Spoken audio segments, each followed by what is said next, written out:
स्वागत आपका कहानी कुर्सी की में। अब बात हम जरा करेंगे महाराष्ट्र में हो रही एक नई कोशिश की।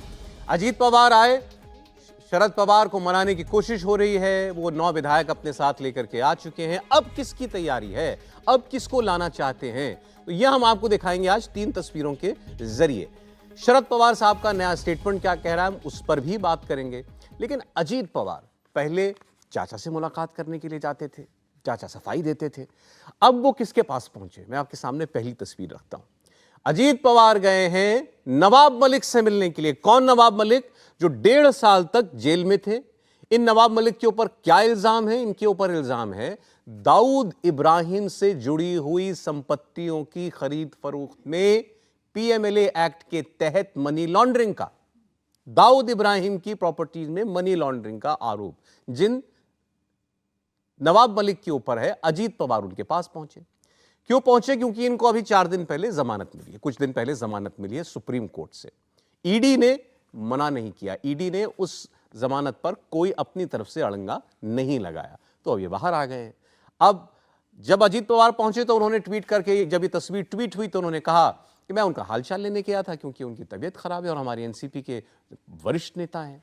लेकिन नवाब मलिक और बीजेपी का कोई मेल हो सकता है क्या? ये वो नवाब मलिक हैं, आप याद कीजिए सारा प्रकरण जब मुंबई में चल रहा था, जिसमें एनसीबी का मामला सब था, इनके दामाद को एनसीबी ने जेल में डाला था उस वक्त। इनके और देवेंद्र फडणवीस के बीच में क्या क्या बातें नहीं हुई थी, वो नवाब मलिक हैं ये। और अजीत पवार इनसे मिलने के लिए पहुंचे। अब दूसरी तस्वीर देखिए, थोड़ी देर के बाद एक और तस्वीर ट्वीट होती है। इसमें छगन भुजबल, ये भी अजीत पवार के साथ आ चुके हैं, महाराष्ट्र में मंत्री बन चुके हैं। छगन भुजबल भी इनके साथ पहुंचे। अजीत पवार के साथ नहीं आए, अजीत पवार के बाद आए। इन्होंने भी तस्वीर ट्वीट करके कहा मैं हालचाल लेने के लिए आया हूं नवाब मलिक का। जब ये दोनों तस्वीरें पब्लिक हो गई, इसके बाद हलचल मची पवार कैंप में, और फिर वहां से एक और नेता मिलने के लिए पहुंचे छगन नवाब मलिक से। सब कुछ शाम के वक्त हो रहा है, एक के बाद एक। तीसरी तस्वीर दिखाते हैं आपको। तीसरी तस्वीर में आपको दिखाई देंगे अनिल देशमुख। ये नवाब मलिक से पहले जेल में डाले गए थे, इसी ईडी सीबीआई ने जेल में डाला था इनको, और ये बड़े लंबे वक्त तक जेल में रहे थे। उसके बाद ये मुलाकात करने के लिए पहुंचे तो ये कहा गया, उन दोनों मुलाकातों के बाद शरद पवार साहब ने फोन किया, ये क्या हो क्या रहा है, ये लोग तुमसे मुलाकात करने क्यों आ रहे हैं? और फिर अनिल देशमुख को भेजा गया कि आप जाकर के पता करके आइए, ऐसा ना हो कि नवाब मलिक भी हाथ से चले जाएं। क्या हो रहा है हर्षवर्धन जी? देखिए, नवाब मलिक इसी तरह का व्यवहार करते रहेंगे। नवाब मलिक अजीत पवार नहीं है, नवाब मलिक प्रफुल्ल पटेल भी नहीं है। नवाब मलिक, प्रफुल्ल पटेल भी गए थे मिलने, मैं इसीलिए कह रहा हूं, लड्डू पहला उन्होंने ही खिलाया था। नवाब मलिक ठीक शरद पवार की तरह लोकसभा चुनाव तक व्यवहार करते रहेंगे। और अब ये कहने में कोई बहुत संकोच नहीं होना चाहिए कि ये जो जमानत मिल गई है, कहीं इसमें ऊपर से किसी का कुछ हाथ तो नहीं है। ईडी ने मना ही नहीं किया। और अगर ईडी इनकी जमानत मना नहीं करती है, इतने गंभीर आरोप हैं इनके ऊपर, दाऊद इब्राहिम की संपत्ति खरीदा नहीं है, औने पौने दाम में कब्जा लिया है, ये आरोप है इनकी कंपनी के ऊपर। एक बुजुर्ग महिला से पावर ऑफ अटॉर्नी लिखवा ली। और सुबह सुबह 4 बजे जाना पड़ा था, क्योंकि अगर थोड़ा टाइम हो जाता, लोगों को पता चल जाता, जो एजेंसी इनको गिरफ्तार न कर पाती। नवाब मलिक रोज सुबह 10 बजे एक ट्वीट करते थे और फिर प्रेस कॉन्फ्रेंस कर देते थे। बिल्कुल भारतीय जनता पार्टी का जीना हराम कर दिया था। ये जो राजनीति है शरद पवार बनाम अमित शाह वाली, उसका ये आगे का परिणाम है। आप किसी एक चीज को करते हैं तो ऐसा नहीं है कि उसके साथ, तो अजीत पवार को आप लेकर आए, उनके साथ छगन भुजबल हैं, तटकरे हैं, दूसरे लोग हैं, हसन मुशर्रफ हैं, अब ये नवाब मलिक जैसे लोग भी हैं। भारतीय जनता पार्टी इनको अगर सीधे सीधे ले लेती है तो भी उसके लिए संकट है, और अगर इस तरह की तस्वीरें आती हैं तो भी उसके लिए संकट है। राजनीति में ये सब संकट बड़े लोग देखते नहीं, उनको लगता है कि चलो ठीक है। शरद पवार का संकट यह है कि अगर नवाब मलिक भी चले गए तो फिर तो उनके लिए मुश्किल हो जाएगी, क्योंकि जो लोग जानते हैं प्रफुल्ल पटेल फाइनेंशियल मैनेजर हैं, लेकिन नवाब मलिक आंख कान नाक हैं शरद पवार की। इस बात को जो भी मुंबई के लोग जानते हैं वो ये बहुत अच्छी तरह से जानते हैं, इसलिए शरद पवार की चिंता है। लेकिन मेरा ये मानना है, और जो अनुमान है, क्योंकि नेता लोग क्या करेंगे ये कौन जानता है, कि शरद पवार की ही तरह नवाब मलिक सबसे मिलते रहेंगे, सबकी मिठाई खाते रहेंगे और वो कहेंगे कि हम पवार साहब के साथी हैं। एक बात, नवाब मलिक, अजीत पवार, नवाब मलिक की आप एक ही पार्टी में रहे, दोनों बड़े सीनियर नेता हैं, मुलाकात करी, कोई बात नहीं। छगन भुजबल ने मुलाकात करी, कोई बात नहीं। तो छगन भुजबल भी जेल में थे, उसके बावजूद आज ये सब जेल वाले हैं जो जाके लेकिन मुलाकात होती, कोई बात नहीं। मुलाकात की तस्वीरें ट्वीट की गई हैं, बताया गया है, अजीत पवार ने बताया मैं मिलकर आया हूं, छगन भुजबल ने बताया मैं मिलकर आया हूं। आपने उसको पब्लिक किया है, ये इंपॉर्टेंट है आरती।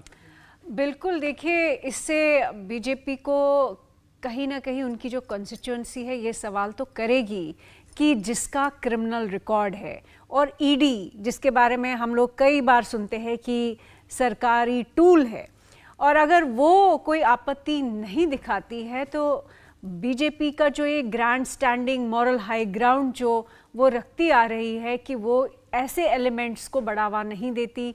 दाऊद जो है किसी भी एंगल से कोई उनके साथ कोई भी एसोसिएशन नहीं रखना चाहेगी बीजेपी। तो जब ऐसी तस्वीरें सामने आएंगी तो मुझे लगता है बीजेपी की कंस्टिट्यूएंसी जो है वो ये सवाल खड़े करेगी और इनके पास जवाब क्या होगा वो देखना पड़ेगा हमें। लेकिन साथ ही साथ में मुझे लगता है शरद पवार को बेशक एंग्जाइटी हो रही होगी, लेकिन मैं इनसे सहमत हूं कि मुझे लगता है नवाब मलिक इनको घुमाते रहेंगे, लेकिन इनके हाथ कुछ लगने वाला नहीं है। क्या आपको कोशिश लग रही है कि इनको बीजेपी या वहां जो सरकार चल रही है वो इधर लाना चाहती है, अजीत पवार वाली एनसीपी में लाना चाहते हैं, और क्यों चाहेंगे बीजेपी? देखिए बीजेपी जिस आदमी के नाम के साथ दाऊद का नाम जुड़ गया। बिल्कुल, देखिए बीजेपी का संकट तो महाराष्ट्र में है और शरद पवार पे वो क्या रिलाय कर सकते हैं नहीं कर सकते हैं, शरद पवार का कोई क्लियर अभी तक हमें नहीं समझ आ रहा है कि वो कहाँ खड़े हैं। शरद पवार वाकई क्या उनकी कोई अंडरस्टैंडिंग है अमित शाह जी के साथ कि नहीं है, अभी उस पे एक बहुत बड़ा प्रश्न चिन्ह है। मुझे नहीं लगता है कि बीजेपी एफर्ट कर सकती है कि जो भी अभी सिग्नलिंग हो रही है कि वो शरद पवार को एनसीपी को वाकई रिलायबल मान सकती है। ऐसा मैं आपने शरद पवार की बात की ना कि वो क्या सोच रहे हैं, कहां जाएंगे, कब जाएंगे, नहीं पता लग रहा है उनका। एक मैं आपको लेटेस्ट स्टेटमेंट दिखाता हूं, वो रोज एक कुछ ना कुछ एक स्टेटमेंट तो जारी करते हैं। देखिए शरद पवार बोल रहे हैं कि उनकी आगे की रणनीति क्या होनी, आगे की उनकी भूमिका क्या होगी, और वो ये भी बता रहे हैं कि नरेंद्र मोदी 2024 में लौटेंगे, इसकी घोषणा नरेंद्र मोदी खुद कर रहे हैं। तो शरद पवार उसके बारे में क्या सोचते हैं? 2024 के लिए क्या तैयारियां, कैसी तैयारियां हो रही है? काय के लिए घूरते हैं हम। बीजेपी क्यों हटा रही है? चोरीस की करेंगे।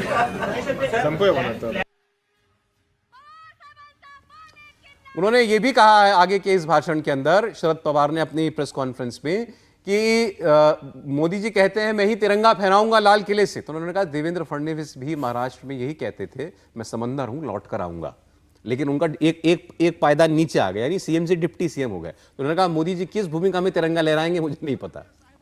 देखिए ये तो बात सही है कि शरद पवार की राजनीति को पढ़ना बड़ा मुश्किल है, और वो कब कहाँ किस प्रकार करवट मारेंगे ये भी कहना बहुत मुश्किल है। दूसरी बात, बेशक आपको ऐसा लगता हो कि जो है नवाब मलिक को का जो तस्वीर आने के बाद भारतीय जनता पार्टी में भी थोड़ी एक बेचैनी होगी, उनके जो समर्थक हैं उनमें बेचैनी होगी कि ये, लेकिन एक बात ध्यान रखिए, मुझे लगता है कि भारतीय जनता पार्टी लोकसभा तक नवाब मलिक का यूज करेगी। नवाब मलिक की तस्वीर दिखा दे, चला दे। वो यूज इसलिए करेगी ताकि किसी तरीके से भारतीय जनता पार्टी की स्ट्रेटजी यही होगी और यही होनी भी चाहिए कि वो शरद पवार को पूरी तरीके से तोड़ दे। उद्धव ठाकरे की पार्टी को तोड़ दिया, उनको कमजोर कर दिया। शरद पवार को जैसे ही वो तोड़ देते हैं, फिर कांग्रेस का जो एक घटक है उसको तोड़ना और कांग्रेस को पूरी तरीके से खत्म कर देना भारतीय जनता पार्टी को महाराष्ट्र में आसान हो जाएगा, क्योंकि शरद पवार ही वो एक धुरी हैं जो इन तीनों को एक साथ खड़ा करते हैं।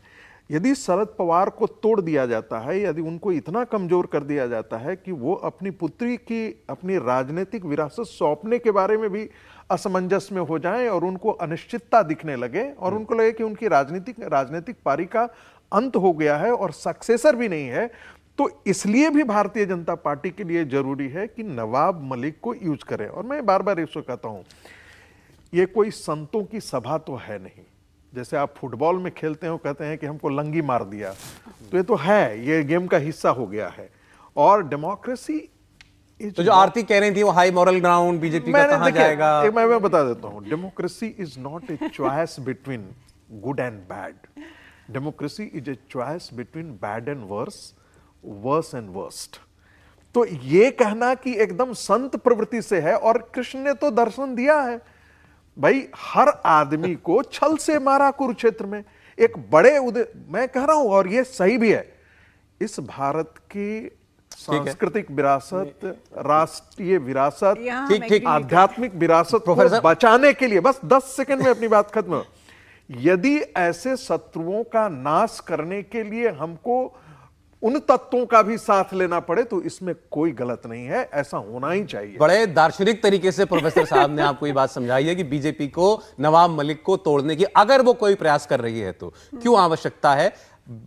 आवश्यकता सीधे बीजेपी की नहीं है, शरद पवार को कमजोर करने के लिए, कमजोर करने की है। इनके पास, और इनके पास कोई बचे ही ना भाई, वो इनके नजदीक ऐसी कोई रहे ही ना में हो जाए जैसे एक व्यक्ति अकेला, जैसे है ना, रावण अकेला पड़ गया था, ठीक है, जो है दुर्योधन अकेला पड़ गया था, और वही स्थिति होनी चाहिए। और आपने जो दूसरी बात कही ना कि ये वो जैसे ये वही चुंबक हैं शरद पवार, जिसने जोड़ के रखा हुआ है इस महाविकास अघाड़ी को, एनसीपी, कांग्रेस और उद्धव ठाकरे की शरद पवार नहीं होते तो उद्धव ठाकरे की हिम्मत नहीं होती। अब जो अखबारों में छप रही है, मैं कोई ये वैसी जानकारी की बात नहीं कर रहा हूं कि जो हमारे ही पास है, ये अखबारों में साफ और ये छपना शुरू हो चुका है कि कांग्रेस ने और उद्धव ठाकरे ने तैयारी कर ली है और मन बना लिया है कि अब हमें इनके बगैर ही चलना पड़ेगा, यानी शरद पवार के बगैर ही चलना पड़ेगा। तो चुनाव में भी जाना हो तो उसकी तैयारी हम आप मिलकर बस 2 पार्टियां रखें। नहीं, देखिए, किसी का भी जो महत्व होता है वो किस वजह से होता है, कोई उसके पीछे आधार बड़ा होता है ना। तो शरद पवार चुंबक क्यों है? क्योंकि महाराष्ट्र की राजनीति में एक वो साइजेबल सीट से लेके आते हैं, एक वर्ग के नेता हैं, जोड़ तोड़ की राजनीति करते हैं। और धनबल बाहुबल की राजनीति जब इस देश में लोगों को समझ में नहीं आती थी, तब वो दाऊद, क्रिकेट और जाने क्या क्या सब वो कर लेते थे, वो अच्छे से कर लेते थे। लेकिन सवाल ये है कि अभी जो हो रहा है उसको कैसे देखें। अब शिवसेना, उद्धव और कांग्रेस, ये तो एकदम जले फूके लोग हैं ना, इनको तो समझ में आ रहा है भाई। पवार साहब का तो दूसरे तरह का मसला है। मान लीजिए जैसे हम लोग चल रहे हैं और चलते चलते कहीं लड़खड़ा के गिर जाएं, तो पवार साहब गिरेंगे तो पवार साहब कहेंगे नहीं, ये तो मुझे मन था थोड़ी देर गुलाटी मारने का। तो उनकी राजनीति कुछ इस तरह की है। नवाब मलिक को मुझे जो लगता है, और ये मेरा अनुमान है, कि शरद पवार अब कह रहे हैं कि हम इसी तरह से रहेंगे, हम इंडिया को इसी तरह से भ्रम में रखेंगे गठजोड़ के तौर पर, लेकिन भाई हमारे जो लोग हैं उनको तो थोड़ी राहत दे दो। नवाब मलिक जिस तरह से उनके आंख कान नाक, में ये शब्द बार बार इस्तेमाल कर रहा हूं, नवाब मलिक को बाहर निकाला गया है। और ये बहुत बड़ा, जिसको हम कहें कि ये पॉलिटिकल डेवलपमेंट है, ये कांग्रेस और उद्धव सेना को दिख रहा है, इसलिए वो तैयारी कर रहे हैं अकेले लड़ने की। चलिए मैं आपको अगली खबर बता रहा हूं, मुझे लगता है इस पर बहुत दिलचस्पी सभी लोगों को होगी। राहुल गांधी को उनकी लोकसभा की सदस्यता बहाल होने के बाद संसद की रक्षा पर बनी स्थायी समिति के लिए नॉमिनेट किया गया है। लोकसभा सचिवालय की तरफ से यह बताया गया कि कांग्रेस सांसद अमर सिंह को भी समिति में नॉमिनेट किया गया, और मार्च में अयोग्य ठहराए जाने से पहले राहुल गांधी इस संसदीय पैनल का हिस्सा थे, और उनकी सदस्यता जब 7 अगस्त को बहाल हो गई तब एक बार फिर से उनको नॉमिनेट कर दिया गया है। आज वो लद्दाख के लिए रवाना हो गए, और लद्दाख के लिए जब वो जा रहे थे, यानी एयरपोर्ट पर जब जा रहे थे, तब उनसे मीडिया ने सामने माइक लगा करके सवाल पूछा। सवाल हुआ पंडित नेहरू को लेकर के। आपको मालूम है कल नेहरू मेमोरियल म्यूजियम जो है उसका नाम ऑफिशियली बदल करके अब प्राइम मिनिस्टर्स म्यूजियम कर दिया गया है। तो इस पर राहुल गांधी की टिप्पणी मांगी गई थी, सुनिए।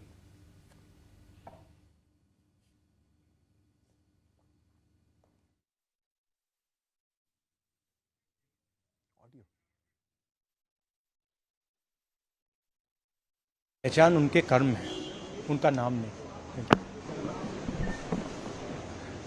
नेहरू जी की पहचान उनके कर्म है, उनका नाम नहीं। अब हमारे साथ बिल्कुल आप समझिए, कभी कभी होता है ना कि जिस कि मुद्दे पर मेहमान मिल जाए उस जुड़ा हुआ, तो आप प्रोफेसर साहब यहाँ बैठे हुए हैं, जो प्राइम मिनिस्टर्स मेमोरियल है, जो प्रधानमंत्री संग्रहालय है, उसमें आपका भी काफी अच्छा योगदान है। राहुल गांधी कह रहे हैं कि नेहरू जी नाम बदलने कोई बात नहीं, संग्रहालय नेहरू जी का मकान का उनका संग्रहालय ले लिया, कोई बात नहीं, काम दिखता है। देखिए कल नृपेंद्र मिश्रा जी ने भी कहा था और उनका स्टेटमेंट अखबारों में भी आया है। और चूंकि मैं इसकी एक एपेक्स कमेटी थी कंटेंट रिव्यू की, तो मैं उससे जुड़ा रहा हूँ, हर एक स्क्रीन को मैंने देखा है, मैं आपको इस देश की जनता को दावे के साथ ये कह सकता हूँ कि जो नेहरू जी का म्यूजियम था उसको पहले से बेहतर किया गया है। साथ में हुआ कि इस देश को प्रधानमंत्रियों की दृष्टि से देखा जाए, what as a nation we have achieved through the prime ministers. तो जितनी भी प्राइम मिनिस्टर्स थे, पंडित नेहरू से लेकर के लाल बहादुर शास्त्री हों, चौधरी चरण सिंह हो, देवगौड़ा जी हो, इंद्र कुमार गुजराल हो, सबके समय भारत ने कुछ न कुछ तो किया है और किसी के प्रति कोई बायस नहीं रखा गया है। मैं ये दावे के साथ कहता हूं। प्रोफेसर साहब देखिए, और मैं आपको एक और बात बता रहा हूं, एक चीज कह रहा हूं, मैं सारे पत्रकारों को अपनी तरफ से आमंत्रित करता हूं कि वो आए और एक बार देखें। हाँ। फिर इस देश को झलक मिलेगी कि किस प्रकार की चीजें की गई। बस एक चीज जो आपने कहा ना कि वहां सबको जगह दी गई है, ठीक। कांग्रेस पार्टी की जो मानती है और जो अभी राहुल गांधी कह रहे थे, नेहरू की तुलना किसी से नहीं हो सकती। वो आपके प्रथम प्रधानमंत्री हैं, हाँ। सबसे ज्यादा समय तक रहने वाले प्रधानमंत्री हैं, हाँ। जो काम उन्होंने किया और जो चुनौतियां उनके सामने थी, उसकी तुलना किसी और काल के साथ नहीं की जा सकती, ना किसी और के काम के साथ की जा सकती। ये बहुत अच्छी बात है, उस म्यूजियम को देख लेना चाहिए। जब नेहरू की बात आएगी तो यह भी आएगी कि हमने कितनी बड़ी सीमाएं पाकिस्तान को के हाथों गवा दिया, यह भी बात आएगी। तो ये नहीं था ना पहले वाले म्यूजियम में जब आप बता रहे हैं? क्या देखिए, ये बातें, यही तो दिक्कत है। देखिए, आपको आपकी अच्छाइयां भी देखनी पड़ेंगी और आपकी कमियां भी आपको जाननी पड़ेगी, एक तरफा नहीं हो सकता। म्यूजियम आपके इतिहास का विमर्श आपके सामने प्रस्तुत करता है, हमारी क्या कमियां रही हैं, क्या अच्छाइयां रही हैं, वो सारी चीजें हैं। कोई दुनिया आकर के देखना शुरू करे, भारत का विद्यार्थी जाकर के देखे और म्यूजियम में देखे, 4 घंटा व्यतीत करे, तो आजाद भारत की पूरी तस्वीर उसके सामने आकर के खड़ी हो जाएगी। ठीक है। तो ये कहना कि नेहरू की विरासत को छीनने का प्रयास है, मुझे लगता है बिल्कुल गलत बात है। सवाल के बाद, पहले जो नेहरू म्यूजियम था वहां पंडित नेहरू से जुड़ी हुई सारी वस्तुएं रखी हुई थी। उसका मकसद एक था कि वहां पर लोग जाएं और पंडित नेहरू के बारे में जाने, पंडित नेहरू की विरासत को समझें और उनको एक प्रेरणा स्रोत माने। ये उस जगह का उद्देश्य था। अब आपने उसमें क्या जोड़ दिया?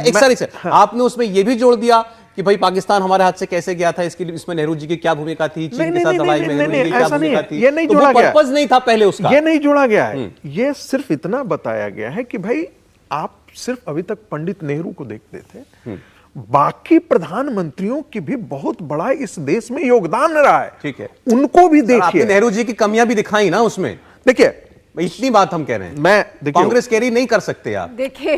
देखिए मुझे लगता है कि जो उन्होंने कहा, मैं उसको थोड़ा सा एक्सप्लेन करती हूँ कि जितने भी प्रधानमंत्री हैं उनकी खामियां भी रही और उनकी सक्सेसेस भी रही। हम ये समझे कि भारत में एक ही प्रधानमंत्री है, पहला प्रधानमंत्री कांग्रेस का, जिनके नाम पे इतना बड़ा मेमोरियल म्यूजियम बना, लाइब्रेरी कहिए, उन्हीं का सारा योगदान है इस देश में, वो गलत होगा। मुझे नहीं लगता है कि कोई भी, जितने भी प्रधानमंत्री वहाँ शोकेस हो रहे हैं, अब प्राइम मिनिस्टर्स मेमोरियल लाइब्रेरी या म्यूजियम कहे जी, वो कोई भी प्रधानमंत्री की खामियां वहाँ मुझे नहीं लगता है कि शोकेस हो रही है। कोई नहीं, वहाँ पे हर प्रधानमंत्री का जो योगदान है भारत को बनाने में, ठीक है, भारत को इस पोजीशन में लाने के आज हम 5वीं बड़ी मैं बस एक जैसे मान ले जाए कि इमरजेंसी लगी थी, तो अब इमरजेंसी को तो बताना ही पड़ेगा ना। ये तो देख क्या नेहरू जी की कमियां बताइए कि नहीं बताइए? नहीं, बिल्कुल नहीं बताइए, नहीं है ऐसा कुछ। नेहरू जी अकेले प्रधानमंत्रियों में अकेले हैं जिनका सब कुछ जस का तस है और उसके बाद आधुनिक तकनीक से बेहतर और चीजें जोड़ी गई हैं। लेकिन एक बात मैं कह दूं, ये हजारों वर्षों का राष्ट्र है, किसी एक जवाहरलाल नेहरू पर शुरू और खत्म नहीं हो सकता है, या किसी व्यक्ति पर नहीं खत्म हो सकता। इंडिया टीवी हर वक्त हर जगह डाउनलोड करने के लिए सर्च करें India TV news Google play store या ऐप स्टोर पर।